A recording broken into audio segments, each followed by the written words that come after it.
करेंगे।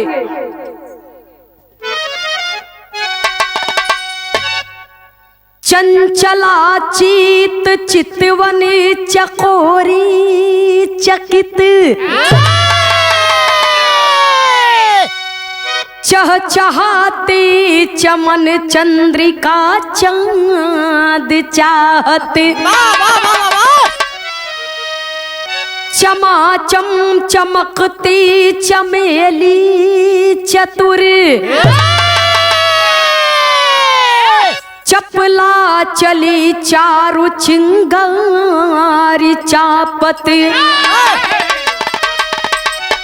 चिहुकी चरण चोंच चीखुर चहेती अरे चिलमन चरित्रवान चीरत चिरैया चरचरात चातक चित्र विचित्र चीर चमगादड़ी चाल चुपचाप चलैया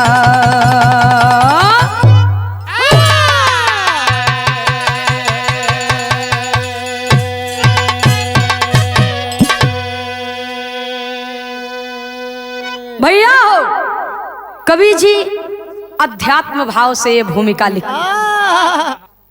चंचला चित चितवन चकोरी चकित चहचहाती चमन चंद्रिका चांद चाहत। ये सुनने की बात नहीं है, ये मनन करने की बात है। जो हमारे साधक बंधु हैं, जो सत्य को समझते हैं, जो ब्रह्म को समझते हैं, वो ये समझ सकते हैं।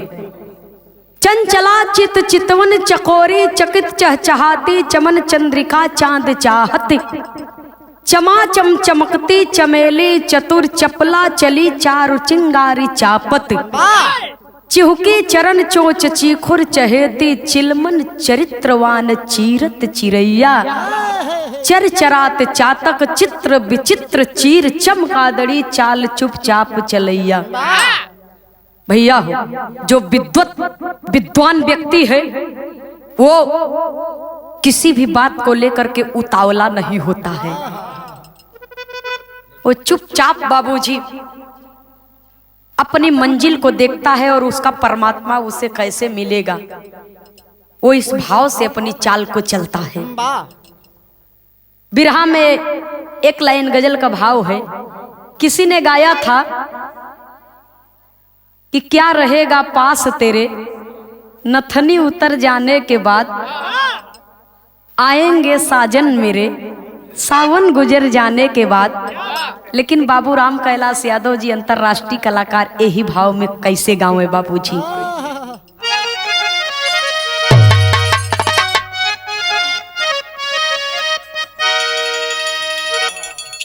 अरे रंग लाती है हिना रंग लाती है ये मेहंदी पत्थर पे घिस जाने के बाद।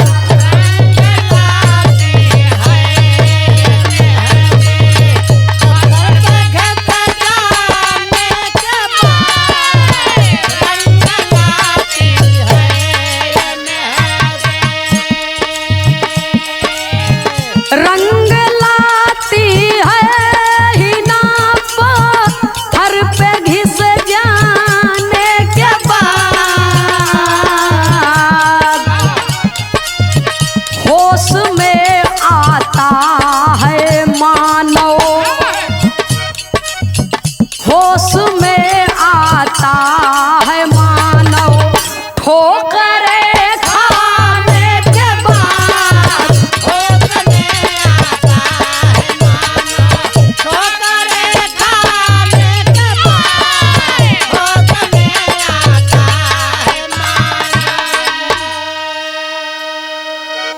लेकिन कवि को संकेत करना पड़ा, भूल का एहसास होता, भूल का एहसास होता, वक्त चल जा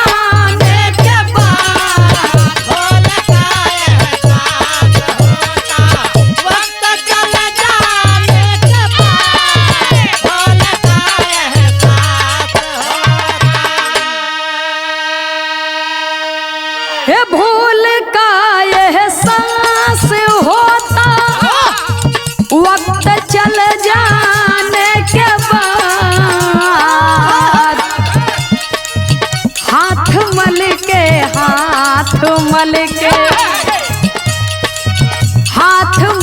के क्या मिलेगा, तीर छूट जाने के बाद, हाथ मल के क्या मिलेगा, तीर छूट जाने के बाद, हाथ मल कर क्या मिलेगा। पूरे बिरहा का निचोड़ इसमें बताया गया। भूल का एहसास होता वक्त चल जाने के बाद, हाथ मल के क्या मिलेगा, तीर छूट जाने के बाद। बिरहा में कहानी का शुरुआती हुए से बा मास्टर साहब, नजम के लाइन में कवि को संकेत करना पड़ा, कहना है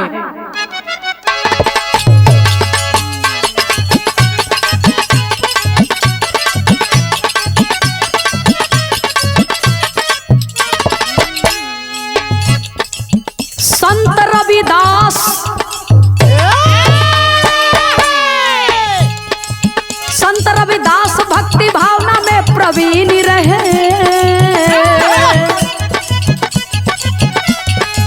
संत रविदास भक्ति भावना में प्रवीण रहे, सदा जितेंद्रिय होकर कर्म में वो लीन रहे।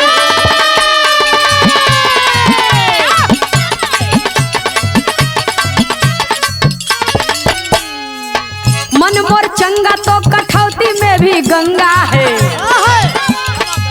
मन मोर चंगा तो कठौती में भी गंगा है, विप्र कर्म कांडी से पड़ गया जब पंगा है।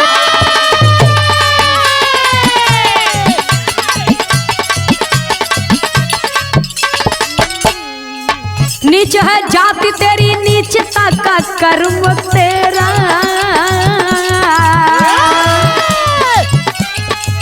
नीच है जाति तेरी, नीचता का कर्म तेरा, ब्राह्मणों का पांव छुओ सबसे बड़ा धर्म तेरा।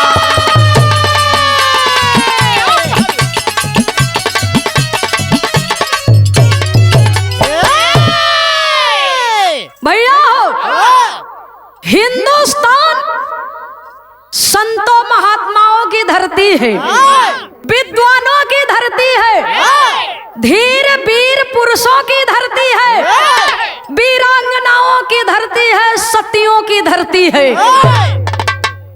हिंदुस्तान की धरती पर एक संत पैदा हुए, संत तो बहुत पैदा हुए, लेकिन एक ऐसे संत का जन्म हुआ जिनकी वाणी थी मन मोर चंगा तक कठौती में गंगा है।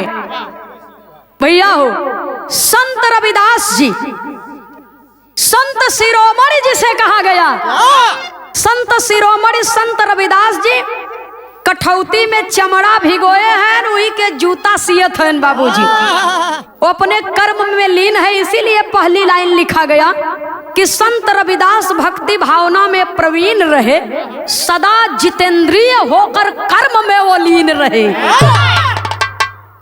भक्ति मन से करते थे, लेकिन तन से अपन रोजी रोजगार का जौन कर्म बा उसे किया करते थे। भैया हो तो देखा तन कोई का सफा नहीं बा, तन से अगर देखबा तो हर जगह से इंसान के शरीर से बाबूजी गंदगी निकलती है, लेकिन अगर भगवान का भक्ति करे के बाद तब मन के सफा रखे के ये बात संत रविदास जी समझ गए। सुने वाले बाबूजी, माघ मेला में कुंभ का नहावन लगा प्रयागराज में बाबूजी कुंभ का नहावन लगा, और लोग नहाए बदे जात हुन, दर्शन करे बदे जात हैं। और कुछ ब्राह्मणन के टोली जब पहुंची तो कहा एकर चमार सारे के देख, न नहाए न धोए, महीना भर ऐसे ही परा रह थी, और जीते गंधा था लियाए चलते हैं गंगा नहवाए देते। जब इतना बतिया बाबूजी सुनत हन संत रविदास जी कहत कहा बिरहा में एक लाइन तर्ज लगी मास्टर साहब,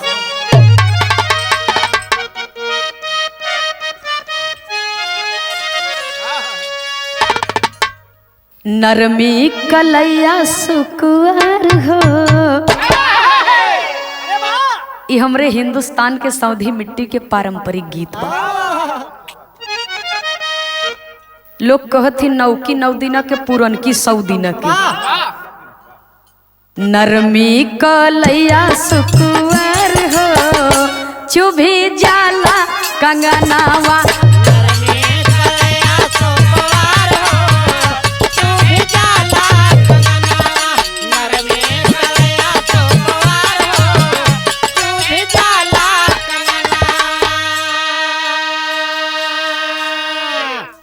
लेकिन बिरहा में कवि को संकेत करना पड़ा। कुंभ मेला कुंभ मेला कुंभ मेला कुंभ मेला लागल बेसुमार हो। कुंभ मेला लागल बेसुमार हो करबै आसनवा।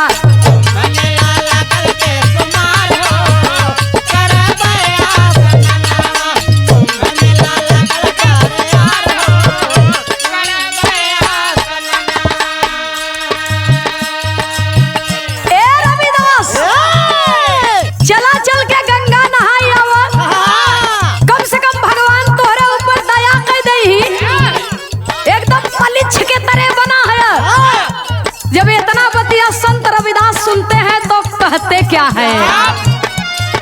बोले हैं संत सुनिला हमरो या रजिया।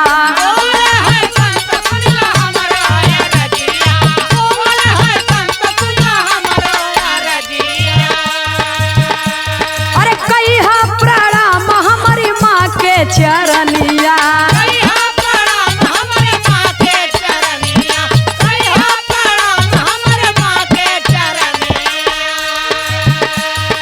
निर्मल है मेरा उद्गार हो।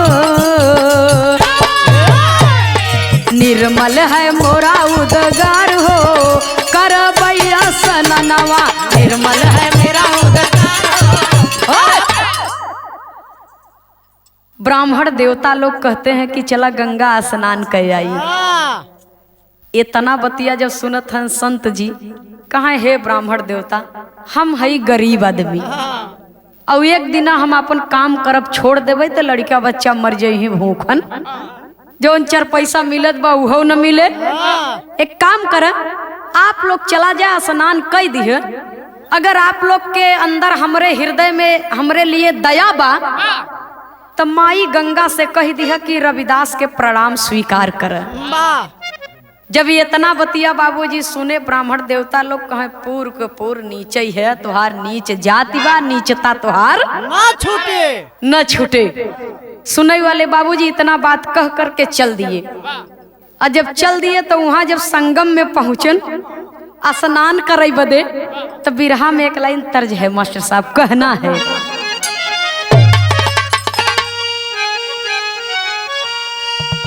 अरे झूलनिया के गुजवा टूटल ये राजा जवनिया में गड़िया। टूटल ये राजा। हमारे यहाँ के इलाहाबाद के बिरहा जगत के तमाम कलाकार कहते कि इलाहाबाद के 3 चीज बहुत मशहूर बा लटका झटका फटका। भैया तो हमारे इलाहाबाद में कलाकार गाया करते थे। कैसे गावे? अरे आलू टमाटर में आलू टमाटर में अरे घाटा राजा आलू टमाटर में अरे घाटा राजा दुकनिया में बेचा भाटा राजा।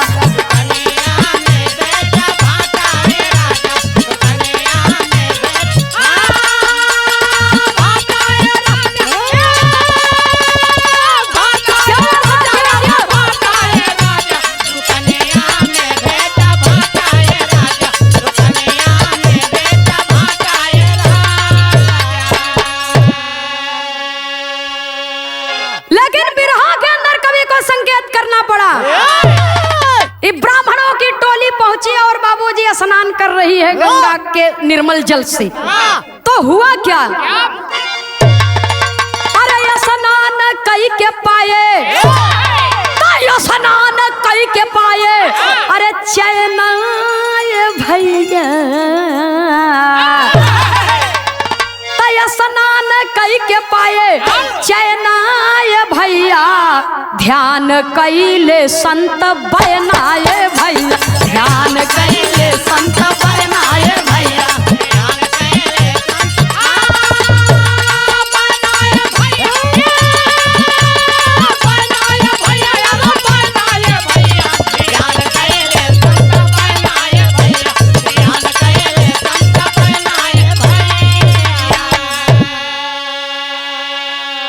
संत के बचनिया के कैले बयान हो, अब प्रगति है गंगा दिहली एक समान हो।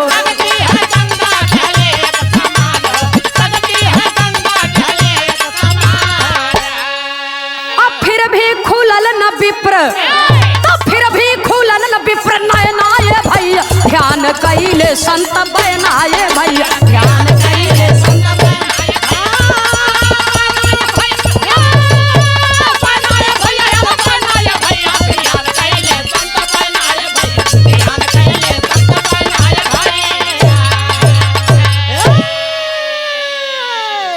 सुनने वाले बाबूजी, ऐसा नहीं है कि मैं ब्राह्मण जाति का अपमान इस बिरहा के माध्यम से कर रही हूँ। किसी को ठेस पहुंचाने का मेरा कोई उद्देश्य नहीं है, क्योंकि ब्राह्मण उसे कहते हैं जिसके पास ब्रह्म ज्ञान है। जाति की बात नहीं है, जिसके पास ब्रह्म का ज्ञान है वही असला ब्राह्मण है बाबूजी।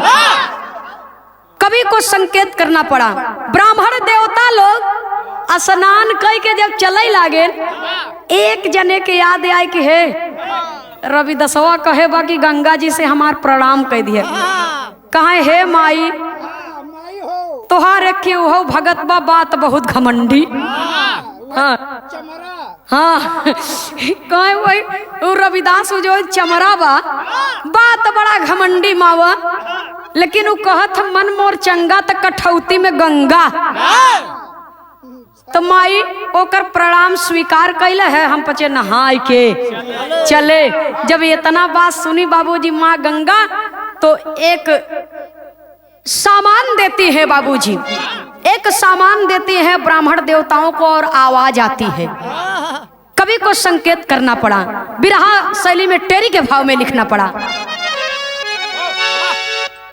भैया माँ गंगा जो सामान देती है उसका रूप कैसा है, उसका रंग कैसा है, कवि को संकेत करना पड़ा। टेरी के भाव में कवि लिखते हैं,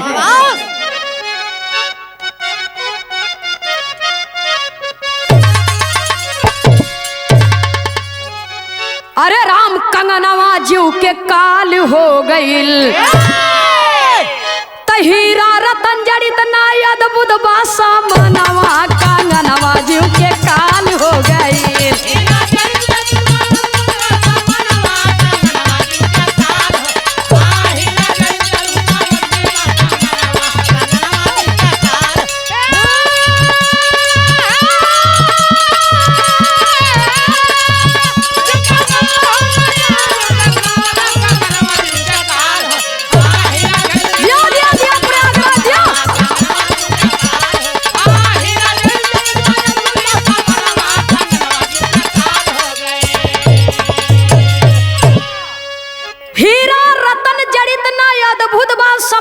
कंगनवा जीव के काल हो गई।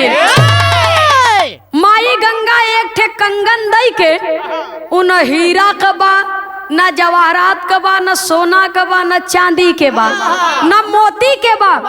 वो अद्भुत है, धरती पर उसका कोई जोड़ ही नहीं है। कहाँ है ले जा रविदास के, फिर भी खुलल न विप्र नयना ये भैया, ध्यान कैले संत। सुनई वाले बाबूजी, कंगन मिले के बावजूद उनकर सबके आत्मज्ञान का ताला खुला नहीं कि हम सभे स्नान करत हई कुछ न पावा एक ही ककरौ न पावा। एक मुट्ठी बालू न दीहिन गंगा जी और हुआ बैठे बैठे प्रणाम कर दिए तो के कंगन दे दीहिन। इनकर लोग के तब नजर खुलत नहीं बा भैया हो। कंगन लेकर के अपने हाथ में पंडित जी देख रहे हैं, सोच रहे हैं कि जूता उता सियई वाला एकर कीमत का जाने। ई हम चलते अपने पंडिताइन के दई दे। हमार पंडिताइन कहीं जियो राजा। अब जब पहिर ही तो हमारे ऊपर खुशी हो जाएगी। भैया विराह में एक लाइन तर्ज है मास्टर साहब।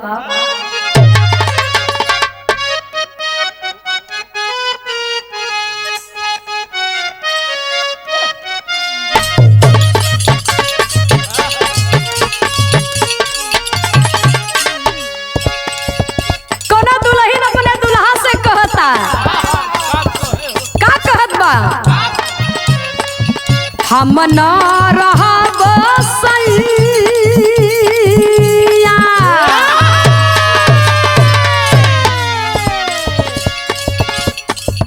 हम ना रहा बसैया माटी के घर में पक्का पिटवाई द बलम जी, हे पक्का पिटवाई द बलम जी।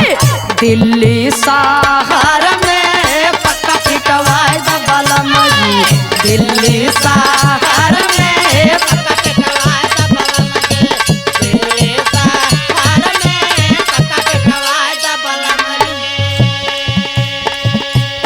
लेकिन विरहा के अंदर कवि को संकेत करना पड़ा। पंडित जी खुश हैं, गज भर को उनकर करेजा भगा।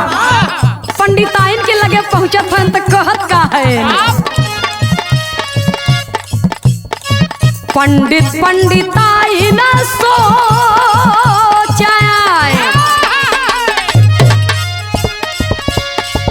पंडित पंडिताइन सोचे अद्भुत गहनवा सपना साकार मोरा होई है कि सपना साकार मोरा होई है। सुनीला साजनवा सपना साकार मोरा होई है, सुनीला साजनवा सपना साकार मोरा होई है, सुनीला साजनवा सपना साकार मोरा होई है। भैया हो पंडिताइन कंगन देखते ही मान खुश हो गई तो अपने पंडित से कहत का है, नारी बोले फूसुर फूसुर, नारी बोले फूसुर फूसुर, नारी बोले फूसुर फूसुर। पंडित सुन गुटुर गुटुर, पंडित सुन गुटुर गुटुर, पंडित सुन गुटुर गुटुर। चहुदिस्ता का टुकुर टुकुर,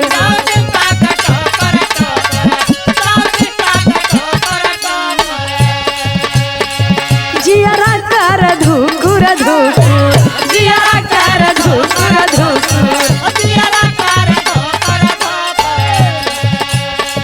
चल के देव राजा जी के, चल के देव राजा जी के मिली है खजानवा सपना साकार मोरा होई है।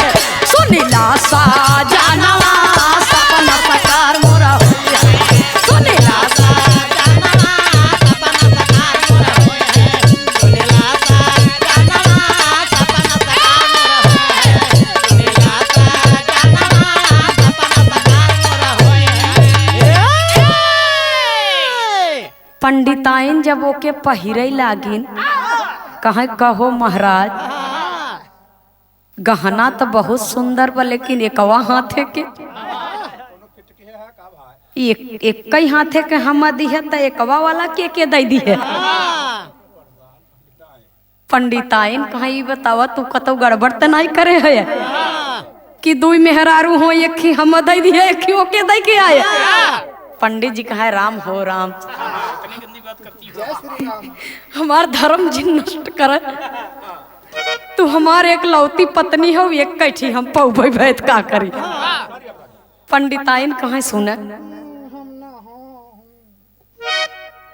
जिए पंडिताइन बारे पंडिताइन कहीं हम न पहिरब चश्मा उतार के धई दी कहीं हम न पहिरब कहीं तब कहीं चलता राजा खिया एके दाई के एकरे बदले मजे के सामान उमान ले ले दूठी सोने के गढ़ाई ले वही हम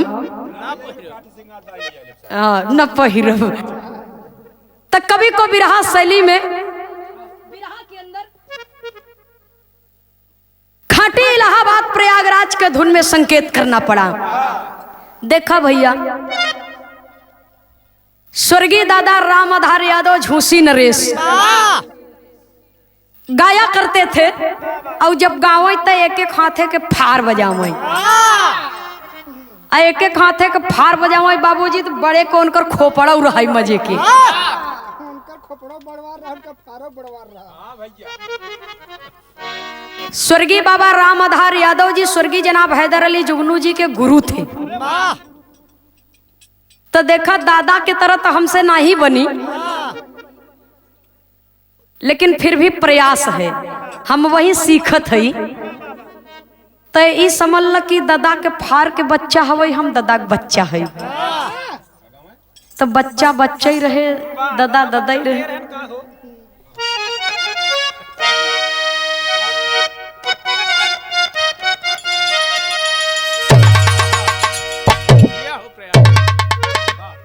कहाँ हाय हाय झकोरा मारे झूलनी अरे राम झकोरा मारे झूलनी ओ हाय साड़ी लहराई हो झकोरा मारे झूलनी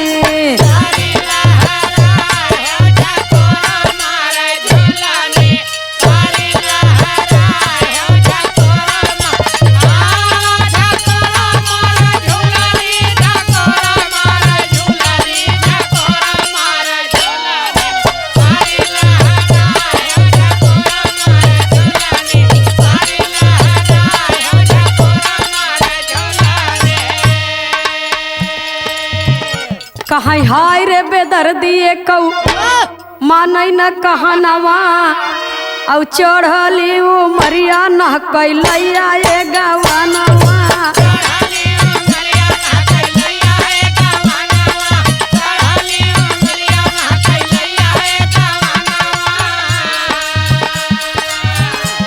हे रही रही के जिया मोरा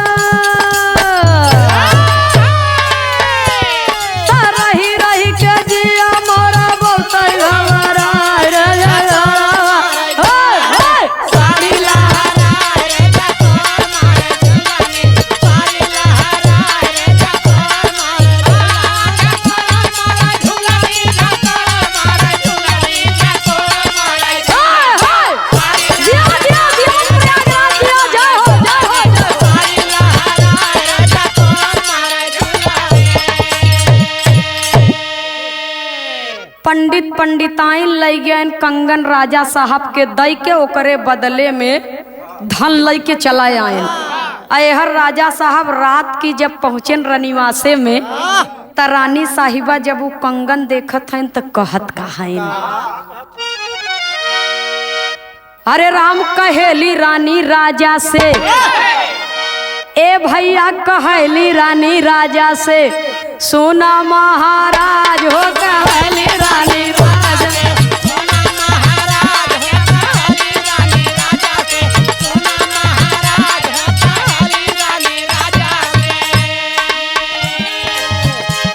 अरे देखत ही कंगनवा रानी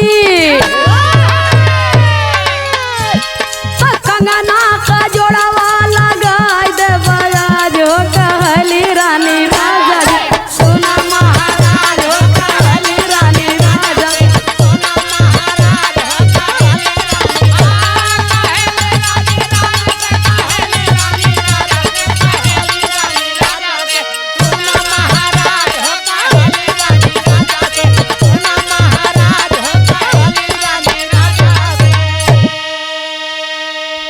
सोने के बचन निरप बोले मुस्काई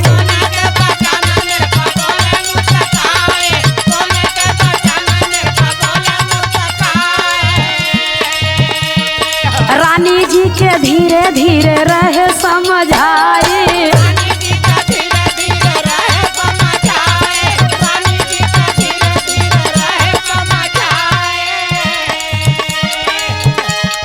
सुन के बचनिया रानी साहिबा कहत है एकर जोड़ा लगाई दे। एक कई कंगन कैसे पहिरी। राजा साहब जब इतना बतिया सुने तब पंडित जी के बुलवावत हैं तब पंडित जी कहत का है हे सुनते बचन पंडित सुखल जाता आज हो कहेली रानी राजा से सुना महाराज हो कहेली रानी राजा से सुना महाराज हो कहेली रानी सुना महाराज सुना महाराज हो कहेली रानी राजा से सुना महाराज हो कहेली रानी राजा से सुना महाराज हो कहेली रानी राजा से।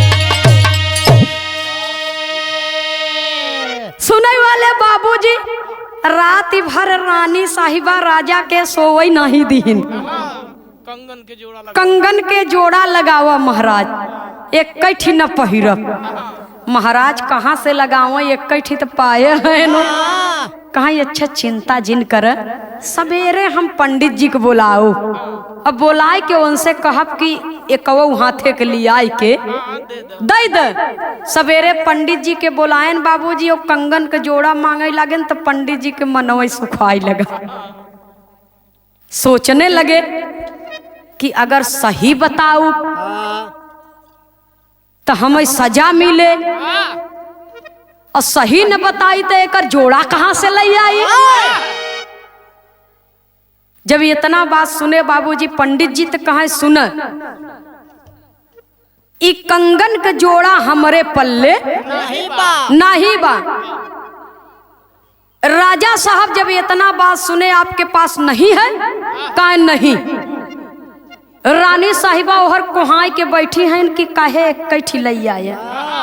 अब दुइनौ जब से न लइए न हम खाब न हम पानी पियब और नहीं सुतब हम। जब इतना बतिया बाबूजी सुनत हैं राजा साहब तो पंडित जी कहे जे नगरी के विद्वान होए वो नहीं के बुलाई लो वो नहीं एक कंगन के जोड़ा लगाई दे वो हमार रविदास का नाम पंडित जी नहीं लेन। तो राजा साहब एक काम कर दिए। कौन सा काम कर दिए। बिरहा में पपट के भाव में कवि को संकेत करना पड़ा। राजा साहब नगर नगर में ढिढोरा पिटवाई दिए कि दुनिया के कोने कोने से जे क्यों विद्वान ई कंगन के जोड़ा लगाई दे ओके आधा राजपाट दे दे भाई। रानी हमार खुश हो जाही ओके आधा राजपाट दे दे भाई। लेकिन राजपाट के लालच में हम झूठे बहकाए तो ओके कारागार में डाल दे भाई। दुनिया का कोने कोने से एक ज्ञानी पंडित विद्वान सब लोग पहुंचे लेकिन क्यों कंगन के जोड़ा नहीं लगाई पाए। सुनई वाले बाबूजी और काशी नगरी के जितना विद्वान रहे दुनिया के कोने कोने से भी आए हुए सारे विद्वानों को राजा साहब जेल में बंद करवा दिए। और जब कारागार में बंद करवा दिए तो सब जने रोवत हैं एक दूसरे के देख के का कहत हैं बाबूजी।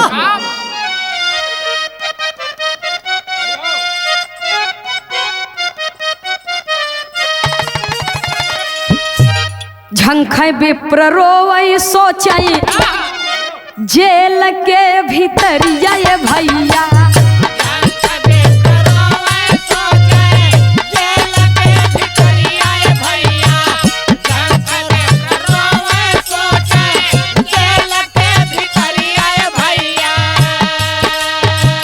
नागरी में संत एक बचे रविदास।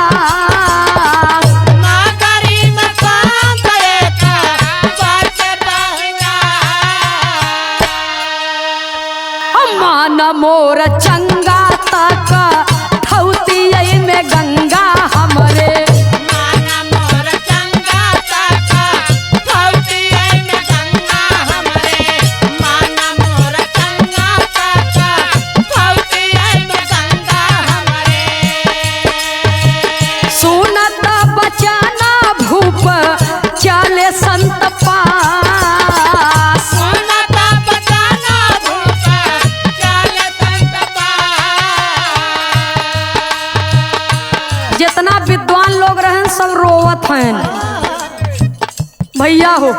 जेल में रोवत हैं, क्यों के छोट छोट लड़का हैं, क्यों का पूरा परिवार बा, क्यों का मेहरारू घरे बिलखता, इन्हें सबके आजीवन कारावास हो गया बा। तो ये लोग रोवत हैं बाबूजी। तो जवन पंडित जी कंगनवा हुआ पाए रहें, गंगा माई के प्रणाम कह के रविदास के नाम लेके राजा साहब के मंत्री से कहत हैं कि मंत्री महोदय जी, नगर में खाली एक संत बचा है, जो उन्हें संत का नाम बा संत रविदास जी।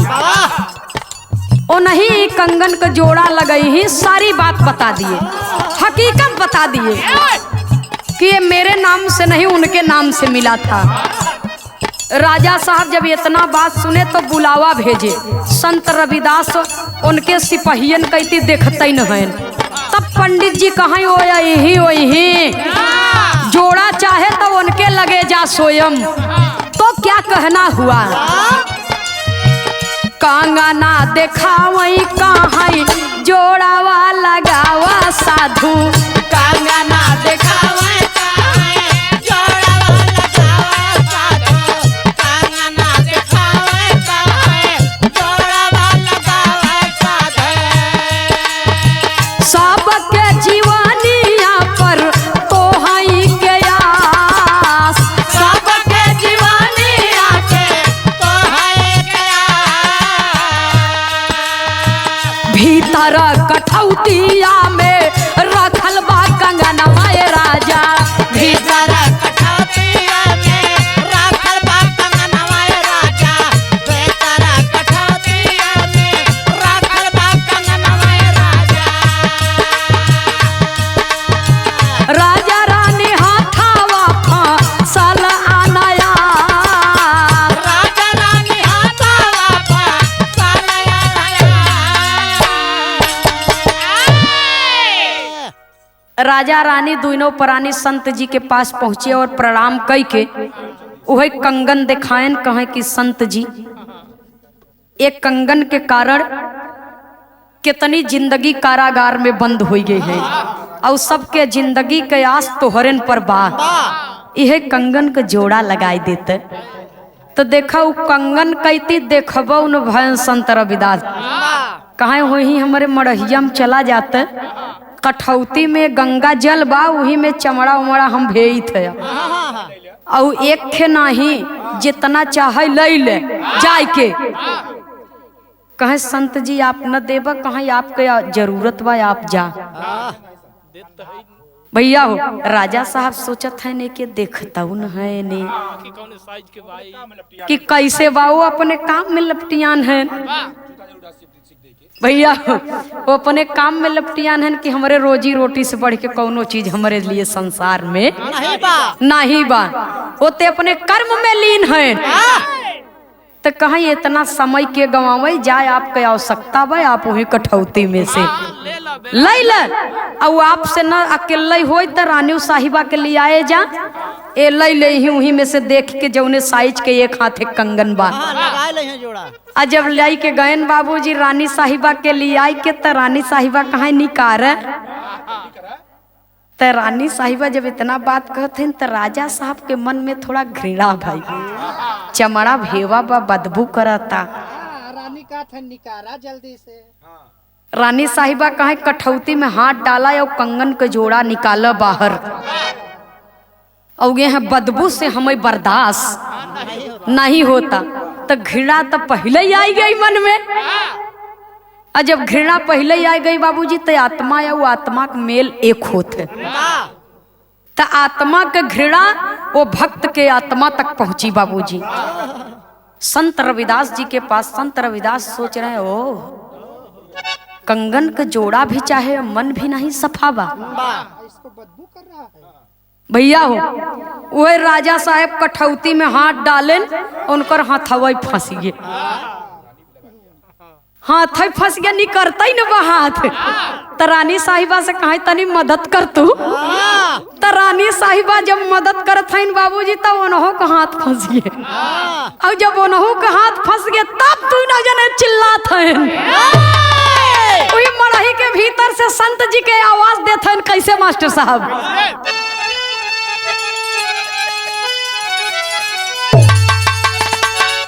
अरे व्यथित निरपरानी,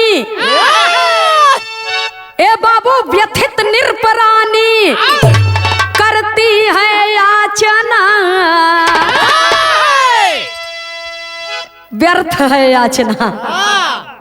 अरे व्यथित निरपरानी करती है याचना, अब प्रगटे हरि जी समनवा स्वीकार साधना।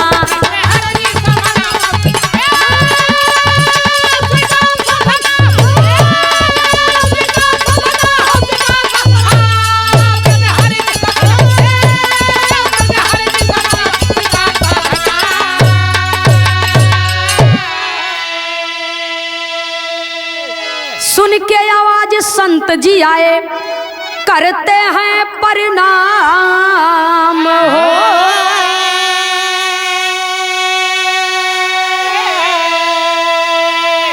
संशय दूर करो हे ज्ञानी, अर्ज करें अभिराम हो।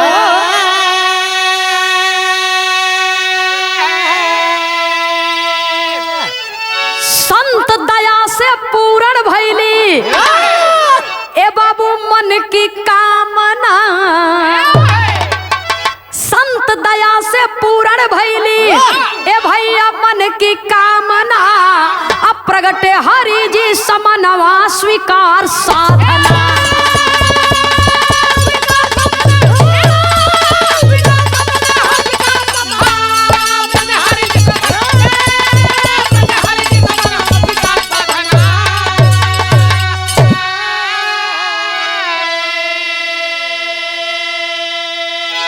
व्यथित निरपरानी करती हैं याचना, प्रकटे हरि जी समनवा स्वीकार साधना। सुनई वाले बाबूजी इहर संत जी के आवाज लगावत हैं कि प्रभु बचाव, संत जी बचाया, हम लोगों की जिंदगी चली जाएगी। दौड़ करके संत जी गए बाबूजी, और राजा रानी के देख के कहे कस हो यहाँ का करते, पाया कि नहीं पाया। परेशान है, रानी परेशान है। राजा साहब को देखो थे हाथ अटकी गबा, ये कठौती में कठवा तो है कि करे नीचे कांटा बोए है। सुनने वाले बाबूजी, प्रगटे हरि जी समनवा स्वीकार साधना।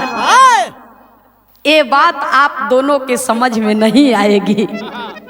वही संत जी भगवान के चरणों में ध्यान लगाए, और श्री हरि माता लक्ष्मी प्रकट हुई, और माँ गंगा भी प्रकट हुई बाबूजी। और संत जी की विनती पर राजा और रानी की जिंदगी बची। उनका हाथ कठवत से बाहर आया, और साथ में कंगन का जोड़ा भी लग गया। और जब कंगन का जोड़ा लग गया बाबूजी, तो संत जी को चरणों में दोनों प्राणी दंडवत प्रणाम किए। आधा राजपाट देवे के डुग्गी पिटवाए रहे। संत जी, मैं अपनी आधी राजपाट आपको दे रहा हूँ। जब इतना बतिया सुने संत शिरोमणि श्री रविदास जी, तो कहते हैं कि महाराज, मुझे आपका राजपाट नहीं चाहिए। मुझे परमात्मा ने जो दिया है मैं उसमें खुश हूँ। आपका राजपाट मुझे नहीं चाहिए, तो आपको क्या चाहिए? इसके बदले में जो कुछ भी आप मांगना चाहते हैं मांग लीजिए। अगर आप कुछ देना ही चाहते हैं तो जितने निर्दोष लोग आपके कैद खाने में बंद हैं उनको छोड़ दीजिए। उनके बाल बच्चा, उनका परिवार उनकी राह देख रहा है, सबको माफ कर दीजिए। कहाँ वो पंडित जी जो इतना बड़ा बवाल खड़ा किए, कहाँ वो न छोड़ी दे, उन्हों के छोड़ दे। संत के हृदय में किसी के प्रति बदले की भावना नहीं होनी चाहिए बाबूजी। किसी के प्रति ईर्ष्या नहीं होनी चाहिए। वो संत है बाबूजी। साधु इंसान बन सकता है, लेकिन जब एक इंसान की सारी इच्छाएं समाप्त हो जाती हैं, ये मैं नहीं कहती, ये विद्वान बताते हैं, ये वेद पुराण बताता है। जब एक इंसान की सारी इच्छाएं समाप्त हो जाती हैं बाबूजी, तो उसी जगह पर एक संत का जन्म होता है। तो मैं परमात्मा का एक भक्त हूँ। मेरे हृदय में किसी के प्रति कोई गुबार, कोई मलाल नहीं है। अन्ना हमें कोनो लालच बा, इस कंगन को आप ले जाइए, आप अपने रानी के साथ में सब परिवार के साथ में प्रसन्न रहिए और उन सबको भी आप छोड़ दीजिए। तब राजा साहब और रानी साहिबा संत की बात पर गौर किए और कहते हैं कि वास्तविकता में आपने कहा कि मन मोर चंगा तक कठौती में, और हकीकत में आज भी यही है बाबूजी। मन चंगा है तो कठौत में भी गंगा है। अब मन ना ही चंगा बा त गंगा में स्नान कर खूब, हाँ मली मली खूब तन धोव, लेकिन कौनो फायदा नहीं बा भैया हो। तो मन के जब तक न धोई लेब, मन न रंगाए रंगाए जोगी कपड़ा, तो मन के जब साफ रखब तो स्वयं परमात्मा के दीदार होए बाबूजी। कभी को संकेत करना पड़ा। इंसान को भगवान बनना आसान है, लेकिन खुद इंसान को इंसान बनना आसान नहीं है। आखिरी और अंतिम प्रमाण में कवि को संकेत करना पड़ा।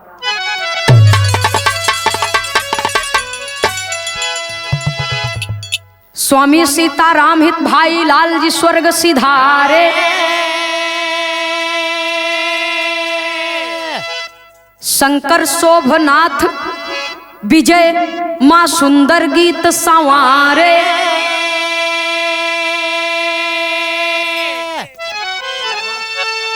अरे राम कंगनवा जीव के काल हो गई, नंदनी खेमराज गुरु से पाएगी नवा, कांगनवा जीव के काल हो गए।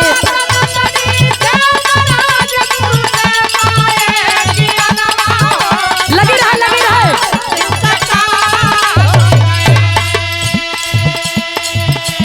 सूरज न बदला देख तेरे संसार की हालत क्या हो गई भगवान, कि कितना बदल गया इंसान, वो कितना बदल गया इंसान। संसार की हालत क्या हो गई भगवान, कितना बदल गया इंसान, कितना बदल गया इंसान। सूरज न बदला, चांद न बदला, ना बदला रे आसमान, कि कितना बदल गया इंसान।